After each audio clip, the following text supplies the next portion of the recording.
মুত্তাকিন, এই কিতাব তাদেরকে হেদায়েত দিবেন যাদের ভিতরে কি আছে? পরহেজগারি, তাকওয়া আছে। এই মাহে রমজানুল মুবারকের মধ্যে যাদের ভিতরে তাকওয়া আছে তাদেরকে মাহে রমজান মুবারকে আসর করবে। আসর করা মানে মাহে রমজানুল মুবারক যাকে ধরবেন সে তার আফাদ মস্তক পরিবর্তন হয়ে যাবে, পঞ্চেন্দ্রিয় পরিবর্তন হয়ে যাবে।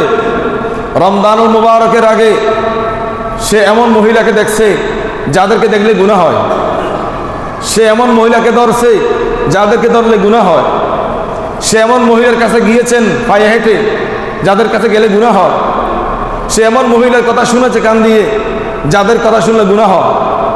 এইভাবে পঞ্চেন্দ্রিয় আপনাকে পরিবর্তন করবে তখন মাহে রমজানুল মুবারক, যখন আপনার ভিতরে তাকওয়া আসবে। জোরে বলুন সুবহানাল্লাহ। সেই জন্য আল্লাহ বলেছেন, ইয়া আইয়ুহাল্লাযীনা আমানু কুতিবা আলাইকুমুস সিয়াম কামা কুতিবা আলাল্লাযীনা মিন ক্বাবলিকুম লাআল্লাকুম তাত্তাকুন। তোমাদেরকে রমজানুল মুবারক এক মাস যাবত দিয়েছি কি জন্য জানো? তোমাদেরকে পরহেজগার বানানোর জন্য, নিজেকে রোজাদার পরিচয় দেওয়ার জন্য নয়, সুন্দর সুন্দর সেহরি খাওয়ার নয়, সুন্দর সুন্দর ইফতারি খাওয়া নয়, তাহাজ্জুদ পড়া নয়, রোজা রাখা নয়, কোরআন তেলাওয়াত করা নয়।